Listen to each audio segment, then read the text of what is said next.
Dulu. Alhamdulillahirrahmanirrahim. Berjumpa lagi pada sore yang cerah pada sore hari ini di acara Kultum Ramadan 1443 Hijriah bersama saya Zia, dan pada sore hari ini di tengah-tengah kita telah hadir Dr. Hilman Suhaili yang akan menyampaikan sedikit pesan terkait dengan bulan Ramadan ini. Untuk tempat dan waktu, Dr. Hilman Suhaili dipersilahkan. Terima kasih, Dr. Zia. Bismillahirrahmanirrahim. Assalamualaikum warahmatullahi wabarakatuh. Mohon izin, apakah suara saya sudah terdengar? Alhamdulillahirrabbilalamin. Wassalatu wassalamu ala asrafil anbiya'i wal mursalin wa ala alihi wa sahbihi ajma'in. Amma ba'du. Puji syukur kita panjatkan kehadirat Allah Subhanahu wa Ta'ala yang pada sore hari ini Allah masih memberikan kesempatan dan kesehatan kepada kita sehingga kita dapat berkumpul pada majelis ilmu yang insya Allah akan terus kita laksanakan semasa bulan Ramadan ini. Tentunya untuk meningkatkan keimanan, meningkatkan ketakwaan kita terhadap Allah Subhanahu wa Ta'ala, terlebih dengan adanya bulan Ramadan dan di luar bulan Ramadan. Salawat dan salam terangkaikan kehariban Nabi besar Nabi Muhammad SAW yang telah membawa kita dari alam kegelapan sehingga kita berada pada alam terang benderang yang penuh dengan keimanan dan keislaman. Sebelumnya saya mohon izin kepada guru-guru kami, pada senior-senior kami, kepada ayahanda kami, dan kepada teman sejawat. Tentunya untuk hal ini ilmu saya masih sangat dangkal. Tentunya apa yang ingin kami sampaikan pada sore hari ini adalah untuk kebaikan terhadap diri kami sendiri maupun para hadirin yang mendengarkan pada sore hari ini. Baiklah, tema pada sore hari ini adalah mengenai keistimewaan bulan Ramadan. Jadi pada hari ini kita bersama-sama dengan nikmat dari Allah Subhanahu wa Ta'ala telah memasuki bulan suci Ramadan 1443 Hijriah. Allah Subhanahu wa Ta'ala memuliakan satu makhluk di antara makhluk yang lain. Allah Subhanahu wa Ta'ala memuliakan manusia di antara semua cipta-ciptaannya. Allah mengistimewakan matahari di antara sekian banyak bintang. Allah mengistimewakan para rasul, para nabi di antara sekian banyak manusia. Allah nyawakan Jibril alaihissalam di antara sekian banyak malaikat. Allah mengistimewakan hari Jumat di antara hari-hari dalam satu pekan, sebagaimana Allah mengistimewakan sekian banyak makhluknya di antara makhluk yang lain. Begitulah Allah mengistimewakan bulan suci Ramadan di antara 12 bulan di dalam satu tahun. Ini menunjukkan bahwa kedudukan bulan suci Ramadan ini, kata para ulama, seperti kedudukan matahari di antara sekian banyak bintang yang cahayanya lebih terang, yang manfaatnya lebih besar, dan ketika dia muncul maka bintang-bintang akan baik dan tidak terlihat. Atau juga para ulama mengumpamakan kedudukan Ramadan ini di dalam 12 bulan dalam satu tahun di sisi Allah Subhanahu wa Ta'ala adalah seperti kedudukan Nabi Yusuf di antara saudara-saudaranya di sisi Nabi Yakub alaihissalam. Sebagaimana Nabi Yakub sangat mencintai Nabi Yusuf, maka demikianlah Allah sangat mencintai bulan suci Ramadan. Banyak berkah yang bisa kita dapatkan pada bulan suci Ramadan, dan tidak semua dari kita bisa bertemu dengan Ramadan. Allahu a'lam. Sehingga siapapun di antara hamba-hambanya yang mendapat keistimewaan untuk bisa bertemu dengan bulan suci Ramadan, mengisi bulan tersebut dengan ibadah-ibadah yang istimewa, maka kedudukan hamba itu di sisi Allah adalah seperti kedudukan Nabi Yusuf di antara saudara-saudaranya di sisi Nabi Yakub. Ini adalah keistimewaan dari bulan suci Ramadan.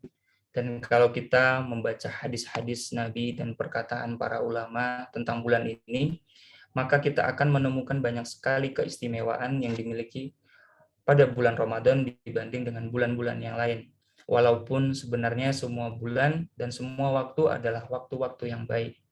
tetapi tetap saja di antara yang baik itu ada yang paling istimewa. Seperti pada waktu malam, maka sepanjang malam itu adalah waktu yang baik,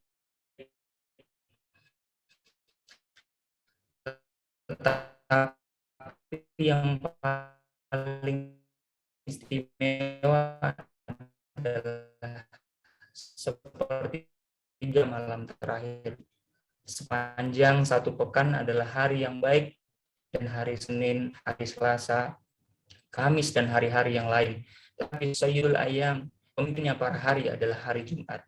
Seperti semua para nabi adalah hamba-hamba yang baik, pemimpinnya para nabi adalah Allah SAW. Begitu juga istimewa pemimpinnya para bulan adalah bulan Ramadan. Istimewanya bulan Ramadan yang saat ini sedang kita jalani. Sehingga di dalam banyak hadis Nabi tentang keistimewaan Ramadan, kita jadi tahu kenapa harus bersyukur ketika mendapatkan kesempatan untuk bertemu bulan suci Ramadan. Hadirin yang dirahmati Allah Subhanahu wa taala, yang pertama, bulan Ramadan adalah bulan yang di dalamnya Allah turunkan Al-Qur'an. Allah berfirman, "Syahrul Ramadan alladziina unzila fihil Qur'an." Bulan Ramadan adalah bulan diturunkan di dalamnya Al-Qur'an. Kalau kita membaca riwayat ini sampai yang disampaikan oleh Wasilah bin Al-Asqa radhiyallahu anhu, bahwa Nabi Shallallahu alaihi wasallam mengatakan suhufnya Nabi Ibrahim alaihissalam turun pada awal bulan Ramadan. Sedangkan kitab Taurat turun pada hari ke-6 di bulan Ramadan, dan kitab Injil turun pada hari ke-13 di bulan suci Ramadan. Begitu juga dengan Al-Qur'an, menurut riwayat ini adalah turun pada tanggal 24 Ramadan. Ini menunjukkan bahwa bukan hanya Al-Qur'an, tetapi kitab-kitab lain di antara kitab para rasul, baik Yusuf, Ibrahim, maupun Taurat, maupun Injil, semuanya diturunkan pada bulan suci Ramadan. Ini menunjukkan bahwa bulan Ramadan adalah bulan yang Allah pilih dari 12 bulan, sehingga di dalam bulan itu Allah turunkan kemuliaan-kemuliaan. Allah turunkan ayat-ayat dan kalam-kalamnya serta firman-firman-Nya. Sehingga siapapun yang memahami tentang istimewa bulan Ramadan dan mengisi bulan Ramadannya dengan Al-Qur'an, mengisi Ramadannya dengan tilawah murattal yang kita kenal dengan istilah tadarus, insya Allah akan mendapatkan pahala berlipat-lipat dibandingkan bulan-bulan sebelumnya. Kemudian berikutnya, bulan Ramadan adalah bulan yang Allah pilih. Allah wajibkan di dalamnya salah satu di antara rukun Islam, yaitu ibadah puasa. Allah Subhanahu wa taala berfirman, "Wahai orang-orang yang beriman, telah diwajibkan bagi kalian berpuasa seperti telah diwajibkan kepada orang-orang sebelum kalian, supaya kalian menjadi orang-orang yang bertakwa." Ini menunjukkan bahwa bulan Ramadan adalah bulan yang istimewa, sehingga Allah memilihnya di antara dua bulan untuk menjadi bulan yang di dalamnya Allah wajibkan ibadah puasa secara utuh selama 1 bulan penuh. Sehingga siapapun yang berpuasa pada bulan ini, maka dia akan mendapatkan keistimewaan dari Allah Subhanahu wa taala, sebagaimana sabda Rasulullah, siapa yang berpuasa di bulan Ramadan dalam keadaan beriman dan mengharapkan pahala di sisi Allah, maka Allah akan mengampuni seluruh dosa-dosanya. Dan puasa Ramadan bukan hanya ibadah sunnah, bukan hanya ibadah yang mubah, bukan hanya anjuran, tetapi wajib. Bahkan dia termasuk dalam rukun Islam, yang artinya tertolak keislaman seseorang ataupun dipertanyakan keislaman seseorang apabila secara sengaja dia enggan berpuasa di bulan Ramadan. Itulah kenapa saking pentingnya kita bisa atau dapat menjalankan puasa di bulan suci Ramadan. Dan Allah memilih Ramadan untuk menjadi bulan yang di dalamnya diwajibkan ibadah tersebut. Kemudian yang ketiga, kalau kita membaca beberapa hadis yang lain, Nabi juga mengatakan bahwa bulan Ramadan adalah bulan taubat dan bulan ampunan, sehingga banyak sekali kita temukan hadis-hadis dalam salah satu di antaranya adalah siapa yang berpuasa pada bulan Ramadan dengan iman dan ihtisab telah diampuni dosanya setahun yang lalu, dan siapa yang bangun pada malam Lailatul Qadar dengan iman dan ihtisab telah diampuni dosanya setahun yang lalu. Hadis riwayat Bukhari dan Muslim. Kemudian dari Abu Hurairah juga disebutkan Rasulullah SAW bersabda, sholat 5 waktu, kemudian antara Jumat dengan Jumat, antara Ramadan dengan Ramadan, ada mukaffaratul mabainahun, ada penggugur dosa di antara keduanya. Jadi antara suatu Ramadan dengan Ramadan yang lain dalam satu tahun, ada penggugur dosa yang kalau orang meninggalkan dosa-dosa besar, insya Allah semua dosanya bisa terampuni. Artinya dosa-dosa kecil menumpuk selama satu tahun itu kalau dikumpulkan bisa menjadi dosa yang sangat besar, mungkin lebih besar daripada suatu gunung Uhud, mungkin lebih besar daripada bumi dan seisinya, sehingga Allah Subhanahu wa Ta'ala akan menggugurkan semua dosa-dosa di antara satu Ramadan dengan Ramadan yang lain jika kita berpuasa dengan baik selama 1 bulan penuh. Hadis riwayat Imam Muslim. Kemudian dalam riwayat yang lain juga disebutkan oleh Uzaifah ibnul Yaman radhiyallahu anhu, sahabat Nabi, bahwa Nabi Shallallahu alaihi wasallam mengatakan dosa seorang laki-laki itu bisa terjadi dalam urusan keluarga, bisa juga terjadi dalam urusan harta maupun dalam urusan tetangganya. Sehingga penggugur dosa dari semua dosa yang kita lakukan adalah dengan berpuasa dan sedekah. Hadis riwayat Bukhari dan Muslim. Artinya kita sering melakukan dosa dalam 3 hal tersebut, baik dalam urusan keluarga, dalam urusan pekerjaan, maupun dalam kesehari-harian kita, tentunya kita banyak melakukan perbuatan dosa.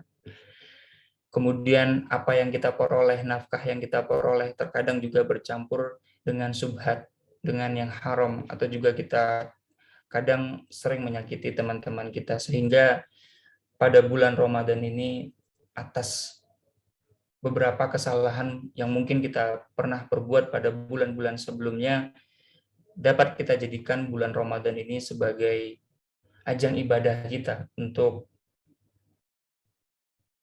meningkatkan ibadah, mengejar kebaikan selama bulan Ramadan dengan melakukan ibadah baik melalui puasa, membaca Al-Quran, maupun kita meningkatkan kualitas dari sholat kita. Kemudian ada yang lebih menarik lagi bahwa Nabi Shallallahu Alaihi Wasallam mengatakan setiap malam-malam Ramadan Allah memerdekakan manusia dari api neraka. Dan kita berharap di antara sekian banyak malam Ramadan itu ada satu malam yang Allah menyebutkan nama kita termasuk orang-orang yang terbebas dari api neraka. Kemudian dalam riwayat lain juga Nabi mengatakan bukan hanya malam hari, tetapi setiap waktu berbuka Allah memerdekakan hambanya dari api neraka, sehingga kita berharap pada satu sore hari ketika kita berbuka dari puasa, setelah selama 1 hari penuh menahan hawa nafsu kita, kemudian kita berdoa sehingga memperoleh ampunan dari Allah Subhanahu wa Ta'ala. Inilah diantara sekian banyak keutamaan ibadah yang dilakukan di bulan Ramadan yang disampaikan oleh Rasulullah Shallallahu Alaihi Wasallam. Kemudian intinya adalah Ramadan adalah bulan yang paling istimewa, sehingga siapa yang bertemu dengannya dan menghabiskan waktu dengannya, di dalamnya ada ibadah kepada Allah di bulan itu, maka dia dijadikan orang yang paling istimewa juga di sisi Allah di antara hamba-hambanya. Mudah-mudahan kita semangat menjalani bulan suci Ramadan ini. Kita senantiasa dapat meningkatkan ibadah kita kepada Allah.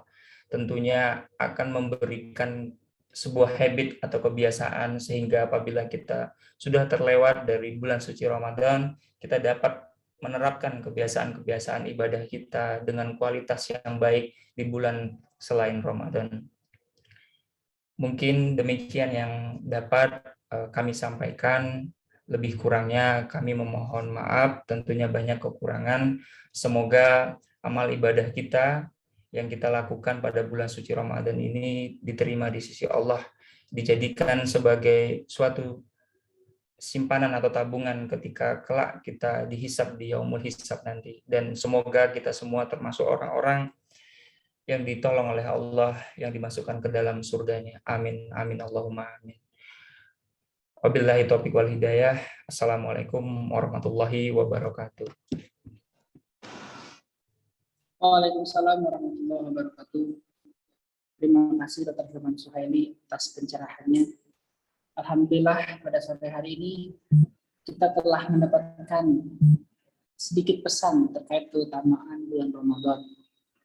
Apa yang telah menjadi pesan dari Dr. Firman Suhaili semoga dapat kita amalkan selama bulan Ramadan ini. Sebelumnya saya ucapkan terima kasih kepada semua yang telah hadir dalam majelis yang penuh dirahmati Allah ini. Terima kasih atas nama panitia dan selamat berbuka. Dalam akhir kata, mari kita tutup dengan doa majelis. Subhanakallahumma wa bihamdika asyhadu an la ilaha illa anta astaghfiruka wa atubu ilaik. Terima kasih. Assalamualaikum warahmatullahi wabarakatuh. Waalaikumsalam warahmatullahi wabarakatuh.